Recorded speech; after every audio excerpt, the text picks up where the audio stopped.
programa Cabreuvanas Empreendedoras. Supermercado Zetes, Loja 1, Rua Maranhão, 1180. Loja 2, Avenida Vereador José Donato, 1419. Supermercado Zetes. Kumon, transformando a vida das crianças. Açougue Mega Carnes. Maria Flora Semijoias. RJN Corretora de Seguros.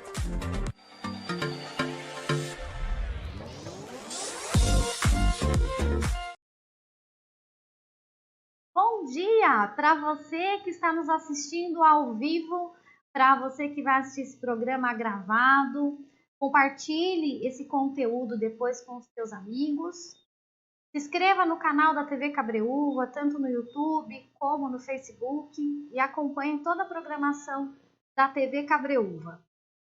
Quero começando a agradecer as patrocinadoras do programa, a Miriam, minha amiga da Mega Carnes, a Laís da Kumon, a RJN, a Maria Flora e a Tati Cordoltes da Zetes. Vamos começar com a frase do dia? Eu aprendi que sonhos nascem para fazer a gente feliz e que é preciso ter garra e força de vontade para lutar por eles e realizá-los. É uma frase da Thalita Rebouça. E hoje a gente está com uma convidada muito especial, assim como todas as outras que passaram aqui, que são mulheres fortes, decididas, que nos inspiram e que têm a sua história aí de sucesso, de força e garra. E hoje eu estou com a Débora Emanuele, uma advogada aqui da cidade de Cabreúva, especialista na área civil, com ampla atuação em direito de família e sucessões. É uma pessoa, uma amiga, né? Nós participamos aí de um programa das Mulheres Decididas, nós nos aproximamos mais, é uma pessoa maravilhosa, e vai contar um pouquinho da sua história pra gente, de que eu me encantei e quero compartilhar aqui com vocês. Muito bom dia, Débora. Seja muito bem-vinda no programa. Bom dia, Cris. É um prazer imenso estar aqui com você. Me sinto honrada de ter sido convidada e fazer parte dessa galeria dessas cabreuvanas empreendedoras, né? E contar um pouquinho da minha história. Então, em primeiro lugar, muito obrigada por essa oportunidade. É um prazer, Débora, te receber aqui, né? Eu sei que a tua agenda também demorou um pouquinho para a gente conciliar, né? Um dia perfeito aqui para a gente conversar. E hoje você vai falar um pouquinho para a gente do seu... antes de falar um pouquinho do teu trabalho atual, falar um pouquinho da história da Débora, né? Da sua história familiar, que você me contando, eu moro aqui, nasci aqui na cidade e não conhecia a história da tua família. Eu achei muito interessante. Compartilha com o pessoal que está nos assistindo. Com certeza, Cris. É um prazer falar da minha família, falar da minha história, da minha origem, que isso remete à minha descendência, os meus pais. A minha família é uma família grande, nós somos em 8 irmãos, um é falecido, eu já tenho 14 sobrinhos, 23 sobrinhos netos. Então eu falo isso com muito orgulho, porque são amáveis, é uma família que nos acolhe. Minha mãe, né, trouxe essa educação para a gente, esse carinho, e nós somos muito unidos, né, no amor. E, então, meu pai é o fundador do bairro Pinhal, onde eu nasci. Na realidade, eu nasci em Itu, só fui para o hospital para nascer. Mas todos os dias da minha vida eu morei aqui no Pinhal. Então, meu pai foi o primeiro morador, então ele é considerado o fundador do bairro. Então, era uma pessoa muito solícita, ele ajudou a cada tijolinho de construção daquele bairro, né? Então, ele teve uma importância muito grande. Então, ali eu estudei na escola Monsenhor Eládio, que está até hoje lá, né? Escola estadual. Depois eu fui para o Lucídio. E do Lucídio eu fiz o antigo colegial, né, Cris, que hoje é o ensino médio. E depois eu fui estudar, prestar vestibular para a faculdade. Mas então essa foi toda a minha trajetória. O meu pai era uma pessoa muito simples, ele vivia na fazenda, nos meus pais, né? Meu pai e minha mãe lá na fazenda Pinhal. Minha mãe sempre veio de descendência italiana, mas da parte rural, e meu pai descendente de italianos, né, mais urbanos, voltados para as artes. Meu pai era ferreiro, e ele teve uma carreira bem legal, assim. Ambos não estudaram, não frequentaram escola, eles só sabiam ler e escrever, assim, malemar, como minha mãe dizia, como minha mãe diz, né? Sim. E eles tiveram ali um sucesso, e meu pai teve uma grande participação ali no bairro mesmo, como eu disse para você. Então, assim, eu falo com muito orgulho de tudo que foi feito ali, né? E hoje, Débora, esse bairro Pinhal é o bairro que possui a maior riqueza, né, de indústrias, né, onde vem a maior receita do município. Sim, é um bairro... A importância desse bairro na cidade, né? Tanto que a emancipação ainda não aconteceu em função dessa divisão, né? Quem vai ficar com a riqueza da cidade, né?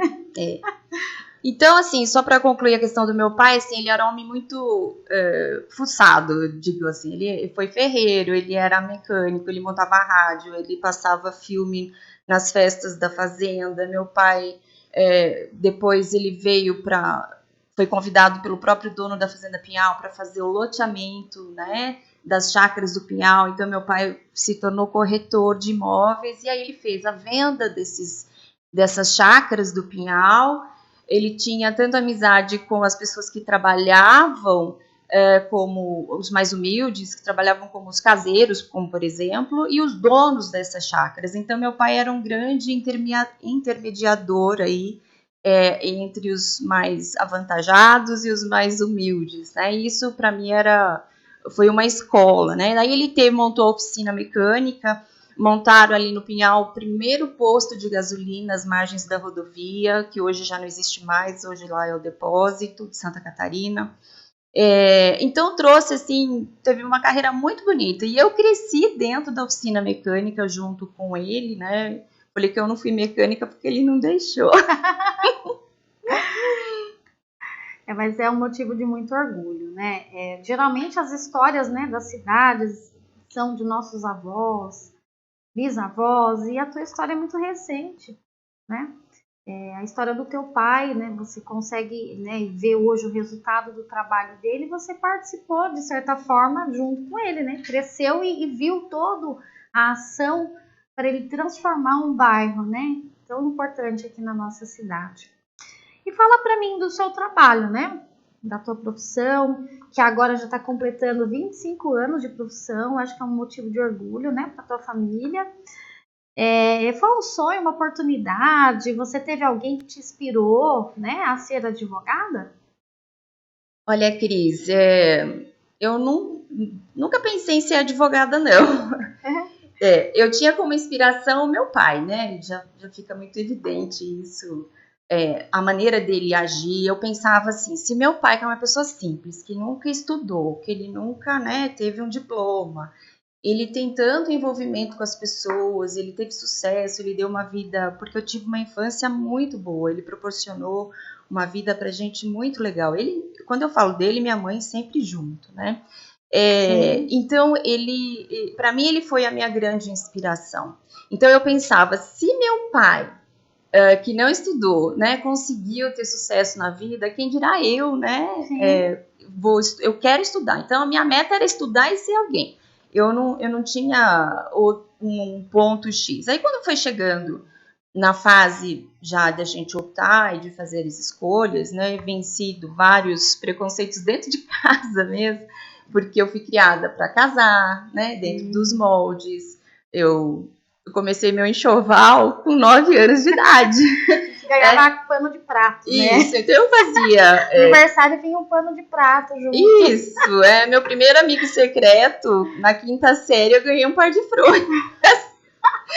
Então, assim, você tem... Eu fui sempre incentivada para casar, dentro dos moldes. Minha mãe era evangélica, então foi uma educação bem rígida. Então, era tricô, crochê, bordar, fazia costura, enfim, eu era a mulher certa. Então, eu já venci esse preconceito com a minha mãe, né? Que falou assim, bom, peraí, eu vou casar, mas calma, não tem regra, né? É verdade. Aí eu queria tirar a carta de habilitação, meu pai, não, mulher não dirige, né? Aí, quando eu terminei a 8ª série, fui pro 1º ano, que só tinha curso noturno, meu pai falou, filha minha não estuda à noite. Fiquei 1 ano sem estudar. E aí, eu fiz o ensino médio também, não, você tem que fazer magistério, porque a profissão da mulher é ser professora, né? É verdade. Aí eu falava, mas eu não quero ser professora, né? Eu falava em cursar o magistério, era uma classe lotada de 40 Tava fora, mulheres. você queria estar fora da caixinha, Isso, né? aí eu quero ser outra coisa, quero ter outra profissão, né? Sem eles saberem, eu fui na secretaria, mudei para técnico em contabilidade, porque eu tinha um tio que era contador e eu achava o máximo ele ter um escritório, ele trabalhar com papéis. Então, isso também, ele não deixa de ter sido uma grande inspiração para mim. E aí, eu prestei, só que eu tinha o inglês paralelo a isso, eu já tinha um curso de inglês logo na adolescência, influenciada pela minha grande amiga Patrícia, né? Ela já cursava em inglês e me apresentou também o idioma e eu comecei a fazer o curso de inglês lá com 16 anos. Já faz um pouquinho de tempo. Naquela época, né? Que hoje, né? O percentual de pessoas que falam, né, fluente o inglês já é pouco. Imagine naquela época e você buscando esse conhecimento, né, na sua geração. Então, eu queria fazer algo voltado a isso, essas minhas habilidades, né? Com papéis, eu queria escritório. E eu prestei na PUC, em Campinas, o vestibular. E eu estava pensando em fazer secretariado bilíngue, executivo, alguma coisa assim. Sim. Mas não deu certo, eu passei e meu pai falou, não, você não vai fazer faculdade fora da cidade, né, filha minha. Então, teve isso também.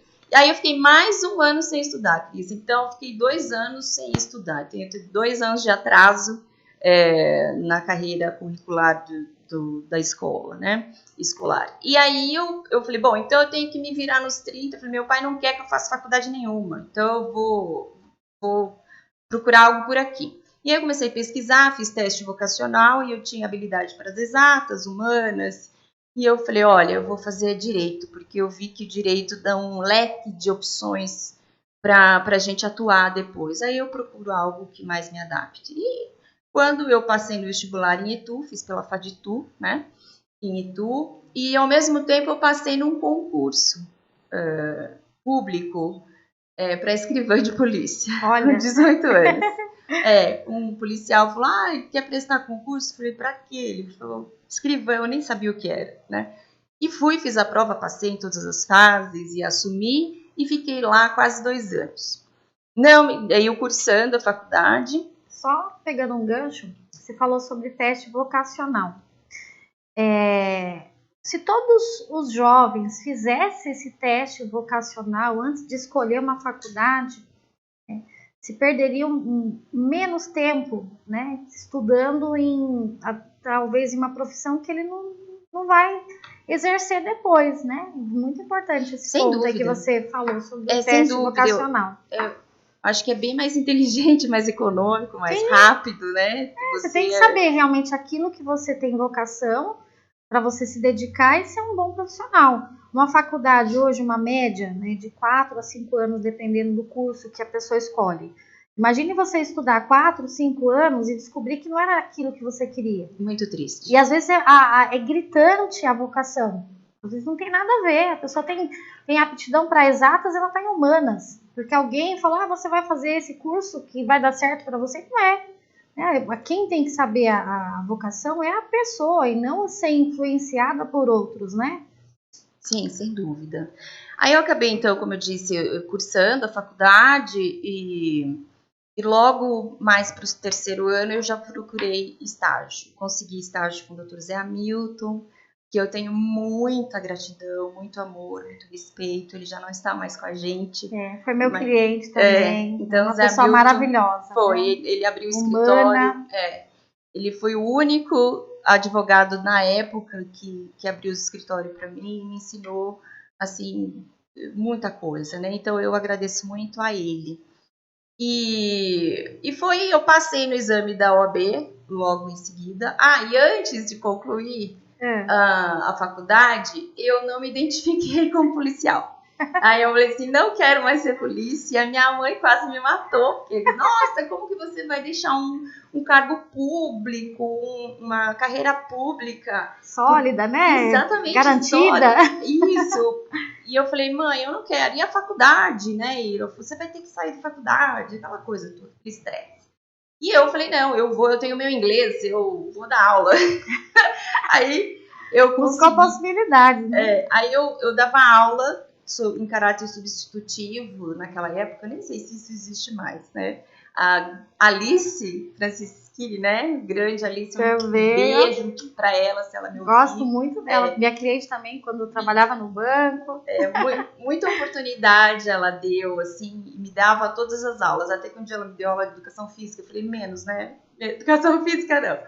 Então, aí eu tinha um salário, por exemplo, que dava 80% da mensalidade, então faltava ainda, Cris. Aí o que eu fazia na faculdade? Eu vendia tudo. O que você me desse, eu vendia. Eu fazia rifa, eu costurava para as pessoas, fazia saia, que era a moda da saia. O que aparecesse eu fazia. Me dava perfume, joias. Não podia ver uma moeda, que eu catava a moeda para tomar o refrigerante, né? Você tirava xerox de livro também? Nossa, nunca tive livro, só comprei códigos, né? A gente fazia xerox mutirão. De livro. É isso aí. E aí, nessa pegada aí, que eu costurava minhas próprias roupas, porque eu não tinha as roupas, né? Eu tive um sapato só, é uma história que eu conto para os meus sobrinhos, para as pessoas, para os estagiários e tal. Eu ganhei um sapato do meu noivo na época, um mocassim da Arezzo, super bonito, de couro. Foi ele os 4 anos total da faculdade, né? Aí eu fazendo estágio, um belo dia eu cheguei no escritório e falei, nossa, meu pé tá molhado. Por que será que tá molhado? Aí eu falei, nem tá chovendo. Aí quando eu vi, ele tava com um furo na sola tão grande. O meu sapato furou, né? Eu pisei em alguma poça d'água e molhou. Enfim, tudo isso para retratar que não foi nada fácil. Né? Isso é importante, as pessoas que estão, né, nos assistindo, reclamar menos, buscar mais oportunidades, porque assim, às vezes a pessoa vê a Débora hoje como profissional, bem-sucedida, uma mulher madura, tem aí, né, as suas conquistas materiais, e não imagina o que você lutou lá atrás, né, as dificuldades que você passou para conquistar, né, o que você tem hoje. É aquele velho ditado, né? Olha as pingas que eu bebo, nos meus tombos que eu levo. É verdade. Bem o termo mesmo, né? Usado popular. E eu vou tocar no assunto aqui agora, Débora. A gente vai dar uma cutucada aqui, gente. Porque é um assunto polêmico, né? Eu adoro, né? E eu acho que você é a pessoa certa para me responder sobre esse assunto. Vai falar um pouquinho do teu desafio, né? Que é o teu desafio de vida. E também, gente, vai trazer aqui para as mulheres que ainda não se posicionaram, né? E ainda se preocupa com a opinião alheia, né? Fala um pouquinho pra gente do seu maior desafio e como você superou isso. Presta atenção, gente, é um assunto polêmico e eu adoro. Eu vou explorar a Débora aqui agora pra gente falar desse assunto, para você tirar de vez aquele pensamento de imaginar assim, o que o outro está pensando da minha vida, o que eu devo fazer para agradar o outro. Cris, quando a gente fez, né, uma prévia e você me fez essa pergunta,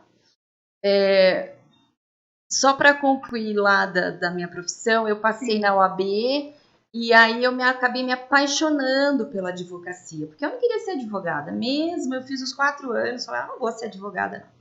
E aí eu pensava em ser promotora, sei lá, trabalhar em algum concurso. E aí, como eu já passei na OAB logo de início, e eu comecei a advogar e eu me apaixonei. Me apaixonei pelo fato de poder servir o outro, né?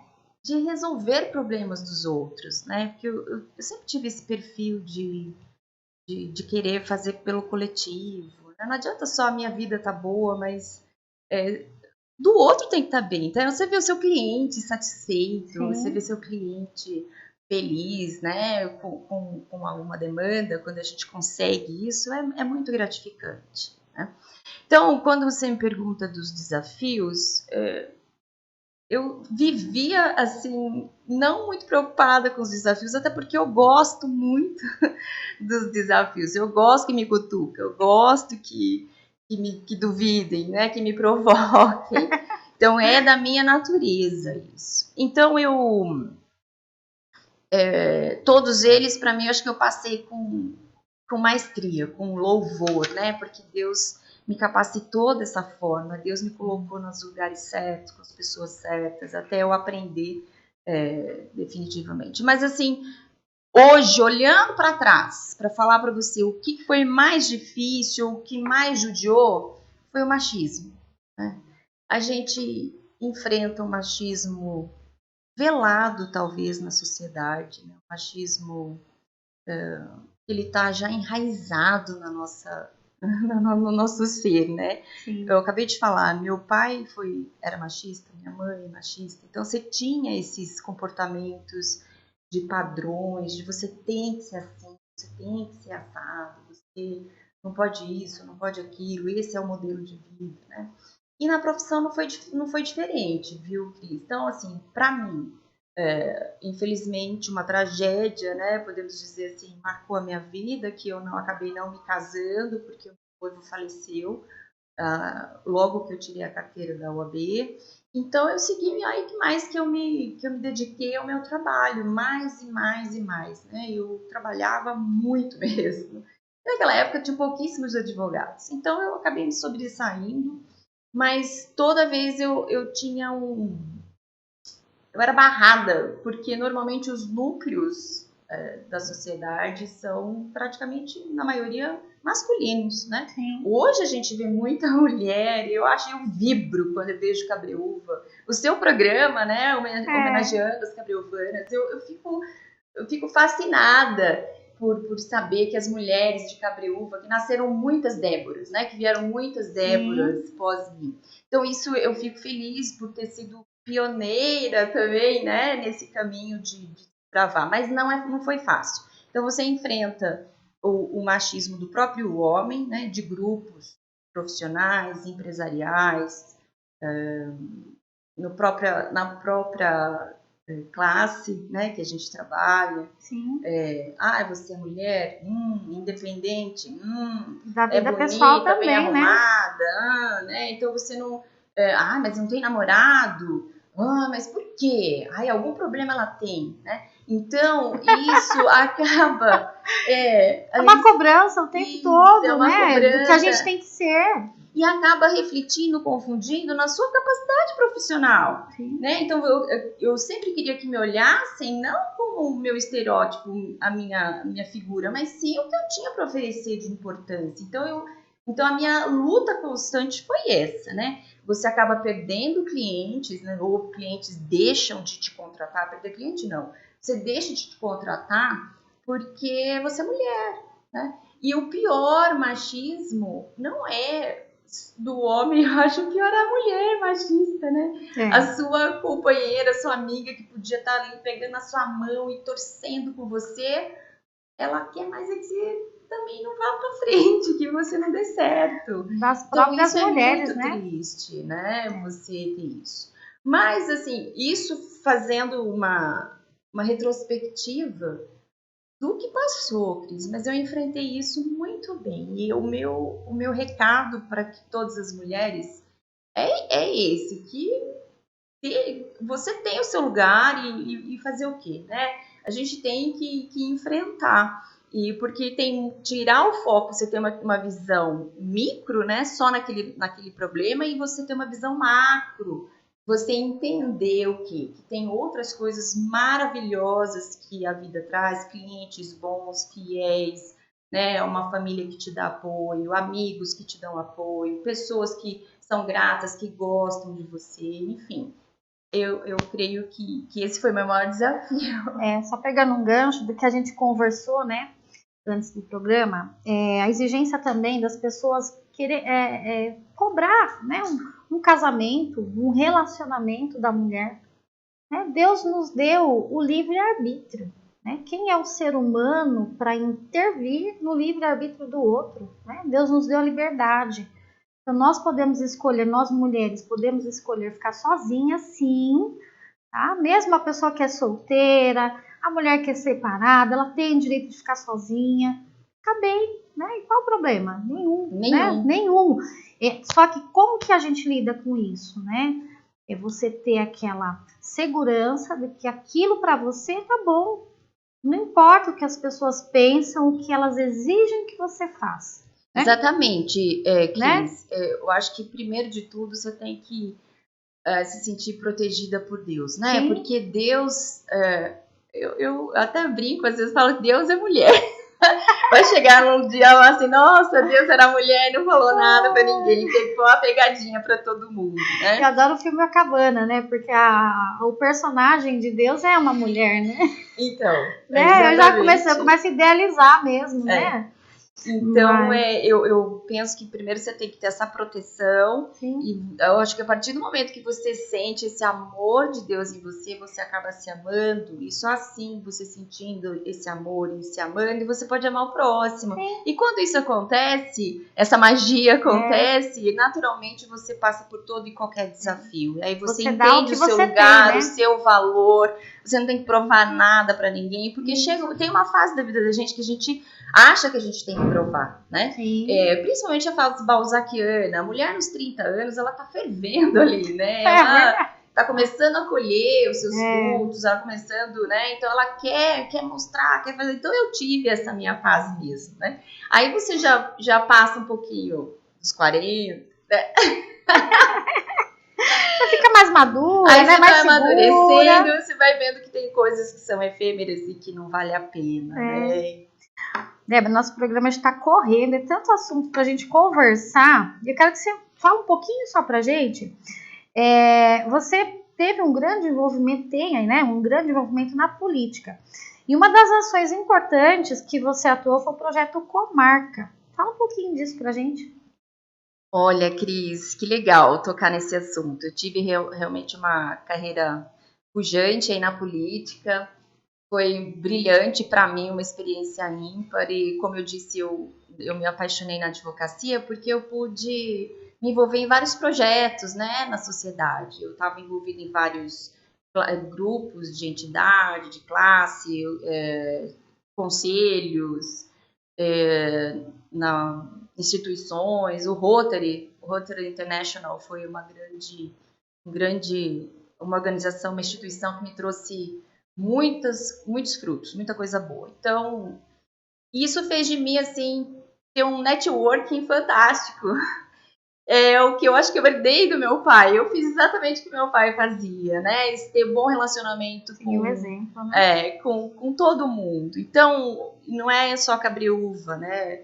Eu diria no mundo todo, né? Não sendo muito pretensiosa, que o Rotary abre essa oportunidade pra gente, né?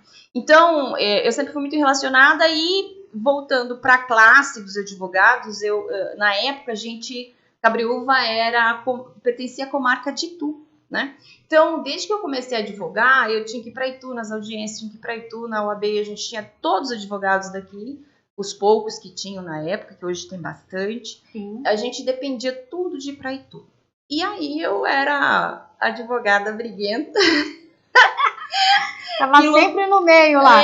Que brigava. Olha, preciso de uma sala da OAB na minha cidade. A população não tem atendimento, né? A população carente precisa de advogado. Sim. Enfim, a própria classe. A gente tem que ir para o fórum, precisa de um fórum distrital. Então vamos montar uma OAB em Cabriúva. Então, quando eu chegava em Itu, todos já falavam, e a OAB em Cabriúva, doutora Débora, né? Uma conquista, né? E eu falei, um dia o doutor Marcos Machado, era da antiga Quarta Vara, hoje ele está no juizado, eu cheguei para uma audiência em Itu, ele falou assim, doutora Débora, e aí, como anda a OAB em Cabriúva? Eu falei, olha, doutor, não quero mais a OAB não, agora eu quero transformar a minha cidade em comarca. Nossa! Olha!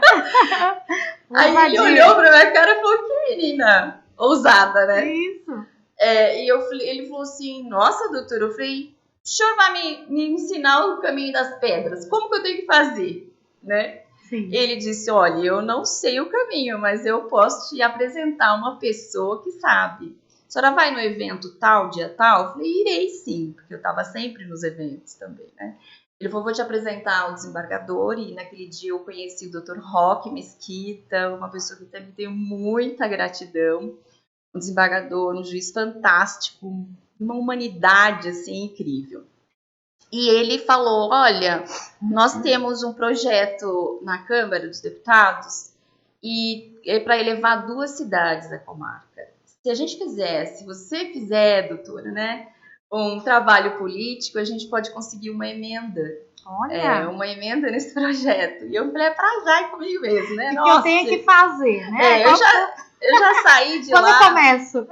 Quando eu começo. Isso foi em abril, Cris, abril de 2005, se eu não me engano, acho que é 2005.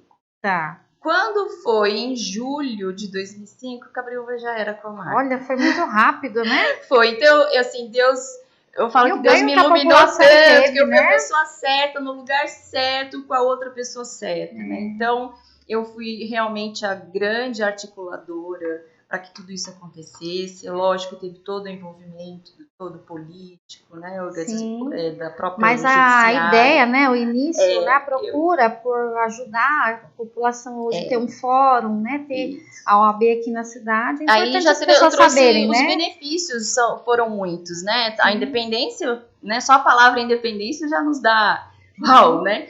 E aí o fórum, né? Já teve suas melhorias, né? Virou comarca. Com isso veio o cartório de registro de imóveis, o cartório de protesto e muitos outros benefícios que a população pôde se, né, usufruir. E eu fico muito orgulhosa disso. E a gente sente orgulho, né? De ter uma pessoa aqui na cidade que realizou um trabalho que beneficiou tantas pessoas, obrigada. né? Débora, a gente vai para o intervalo, um minutinho, tá? E aí a gente volta para finalizar o programa. Maravilha. Programa Cabreuvanas Empreendedoras. Supermercado Zetes. Loja 1, Rua Maranhão, 1180. Loja 2, Avenida Vereador José Donato, 1419. Supermercado Zete. Kumon, transformando a vida das crianças. Açougue Mega Carnes. Maria Flora Semijoias. RJM Corretora de Seguros.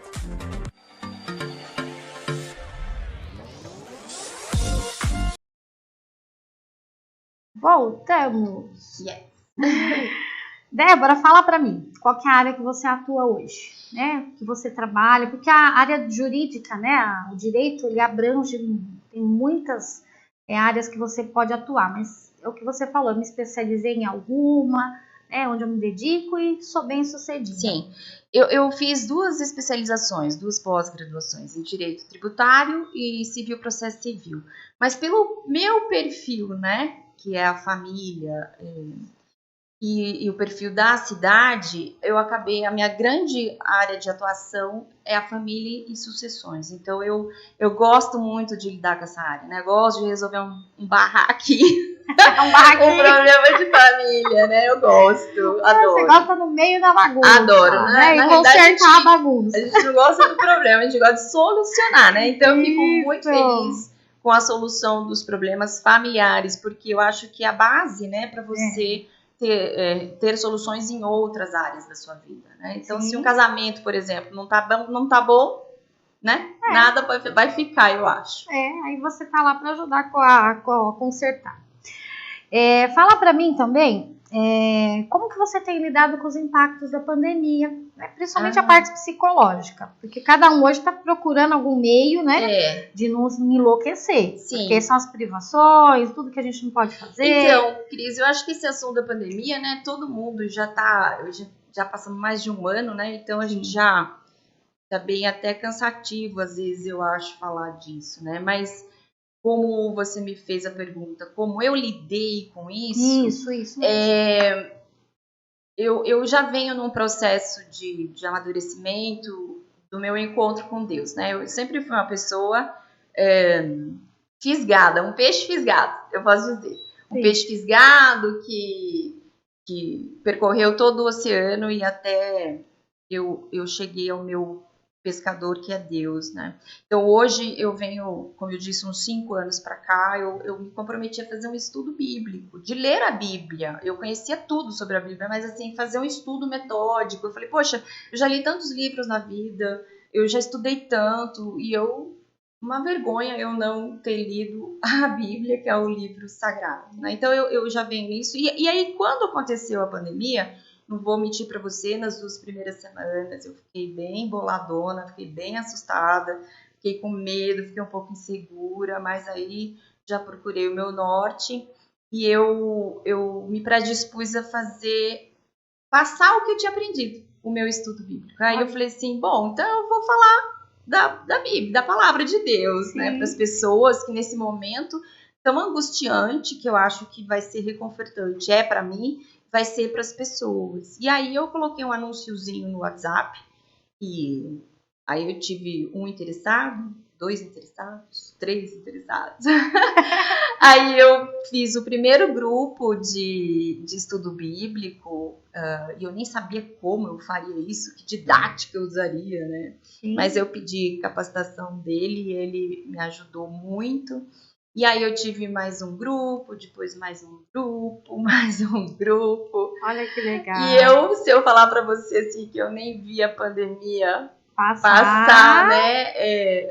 Eu afirmo que a palavra de Deus, ela transforma, ela liberta, ela cura, ela sustenta, ela nos dá força, ela nos dá coragem.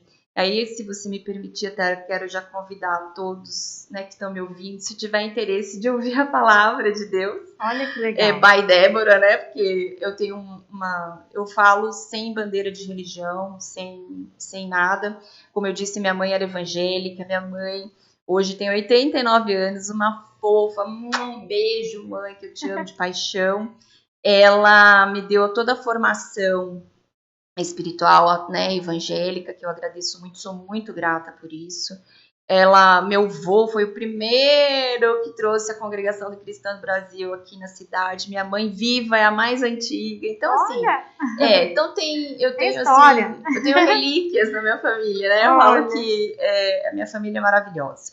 Eu agradeço muito a Deus, os meus pais, por isso. Então, eu quero convidar as pessoas que quiserem, estiver interessado em aprender um pouco sobre a Bíblia comigo, eu estou mega à disposição. E olha, vai fazer a diferença na sua vida, viu? Eu tenho certeza disso. Acredite, que vai fazer. Né? Quando as pessoas buscam a Deus e colocam Ele no centro da vida, né, em todos os sentidos, não tem como dar errado. Né? Tudo que você vai fazer, se tem a direção de Deus, né? Não importa o momento que você está passando, a situação que está passando, né? Se Deus está na tua vida, né? E fala para mim também, você tem uma outra profissão, né? Que é consultora de imagem. Né? Muitas pessoas não têm noção do que é isso, né? Se você puder falar um pouquinho também do que é a consultoria de imagem, para que as pessoas depois possam te procurar, né? De repente, legal. Falar um pouquinho do seu trabalho. Falo. Durante toda a trajetória também como advogada, depois Débora, você se veste bem, você tem bom gosto, por que você não faz um curso, né, de moda, alguma coisa assim? Eu falo, gente, né, mas, enfim. E aí eu sempre gostei de fazer cursos aleatórios, que não tinham nada a ver com a profissão também, né, não basta fazer os cursos da profissão, eu fazia, tipo, decoração prática, jardinagem, eu sempre gostei disso. E aí eu falei, por que não mesmo fazer um curso de consultoria de imagem? E eu fiz pelo Senac, foram 6 meses, é um curso profissionalizante, então eu posso dizer que é uma segunda profissão. E eu me identifiquei bastante, né, Cris? Eu gosto, e a consultoria de imagem é para ajudar você a se sentir melhor, né, quando você está buscando essa melhoria, né? Então vai te dar dica de tom de cores que você usa. Hoje, por exemplo, eu fui estudar, tá? O seu estúdio. os tons azuis os tons azuis do fundo, e eu coloquei um pink aqui, que é a minha cor, tá na minha paleta, que tem um teste para isso também. Olha que legal. Para ver se combina, para ficar legal, para ficar né? Então, tem essas dicas. Tem a cor que combina com a pessoa, a personalidade, o tipo de roupa. Então, te dá dicas, por exemplo, você vai fazer uma entrevista de trabalho, que tipo de roupa que eu tenho que colocar, que tipo de maquiagem. Então, é bem legal, é bem amplo, mas é bem interessante, acho que vale a pena. Mais uma profissão aí da Débora, né? Quem tiver interesse, procurar ela, gente. Vamos finalizar o programa com uma dica de livro ou filme que você possa passar para as pessoas. Aí você já aproveita e faz os seus agradecimentos, manda teu recado. Ah, tá certo. Olha, livro, óbvio que eu tenho que recomendar a Bíblia. Todo mundo tem que ler a Bíblia, que é o maior livro de coaching possível que você possa ter, né? E lá tem comédia, tem poesia, tem lei, lá tem tudo, né? Então, mas obviamente uma leitura eu indicaria que foi legal para mim, Mulheres que Correm com os Lobos, né? É um livro interessante. Eu não sei se você já leu, é bem interessante, posso te passar depois. Ele é um livro assim um pouco maçante, ele trata de um feminismo branco, mas ele não é um feminismo com bandeira coletiva, mas sim um feminismo individual. Então é bem na área de psicologia, ele é meio técnico, tem um vocabulário bem rebuscado, mas vale a pena a mulher empreendedora ler, né, esse livro. Então acho que vale a pena. E um filme, eu acabei de assistir recentemente, eu sou muito mais de filme, que adoro filmes, né? Antônia, uma Sinfonia, também não sei se você viu, tá no Netflix. Não, vou procurar. Ele fala da história de uma holandesa que ela é naturalizada, né, nos Estados Unidos, e ela tem um sonho de ser maestrina. Só que ela enfrenta todos os possíveis preconceitos dos homens, das mulheres, né, de não achar que ela era capaz de reger uma orquestra filarmônica de 100 homens, né? Então, voltado para esse tema, assim, da mulher, eu acho que vale a pena todo mundo assistir. É uma já luta tá anotado aqui. Um filme de muita garra. Filme. Quer mandar seu recado para alguém? Quero sim. Em primeiro lugar, agradecer a Deus por essa oportunidade dele estar me honrando aqui no seu programa. Agradecer você, Cris, né? Que eu acho que quem tem que estar aqui nesse lugar aqui sendo entrevistada é você. Então eu lanço esse desafio. Né? Eu preciso de alguém que venha aqui do meu lado. Tá super convidada. Você vem aqui desse lado, eu vou ir. Eu acho que esse programa, né, é fantástico, justamente para valorizar as mulheres como eu, né, de espaço, né, profissional, espaço na vida, né, para a gente não ser visto e reconhecer os nossos valores. Sim. Então, eu te agradeço imensamente. Quero agradecer as pessoas que estão aqui, né, agradecer a minha mãe maravilhosa, né? E eu sei que ela não está assistindo agora, mas depois, mãe, você é a pessoa mais importante, mais sagrada da minha vida. Te amo de paixão. Agradecer a minha família, cada um dos meus irmãos, meus sobrinhos, que estão, cada um tem sua importância, sua personalidade. E agradecer muito mais ainda os meus clientes, né, Cris? Sim, fazem parte da nossa vida, da nossa história, das nossas conquistas. Clientes, o que eu seria, né? Se os meus clientes, eles acreditaram em mim, né? Eles me deram esse voto de confiança. Eles acreditam em mim. Então eu sempre falo que Deus abençoe o dinheiro dos meus clientes, a vida dos meus clientes, para eu receber o dinheiro abençoado, para que eu possa pagar com o dinheiro abençoado também, né? Então essa é a dinâmica. Então, esses são os meus agradecimentos. Acho que se a gente for nominar, né? Tem muita gente, né? E eu quero agradecer você, né? Por ter vindo aqui hoje nos estúdios. Eu sei que seu tempo é bem limitado. Agradecer as pessoas que estão nos assistindo, que vai assistir o programa depois. Compartilhem esse conteúdo. Eu tenho certeza que vai ajudar a inspirar muitas pessoas. Eu não falo só mulheres, os homens também. Né? Quero agradecer vocês, quero te desejar uma boa tarde, um bom final de semana. Programa Cabreuvanas Empreendedoras. Supermercado Zetes, Loja 1, Rua Maranhão, 1180. Loja 2, Avenida Vereador José Donato, 1419. Supermercado Zetes. Kumon, transformando a vida das crianças. Açougue Mega Carnes. Maria Flora Semijoias. RJN Corretora de Seguros.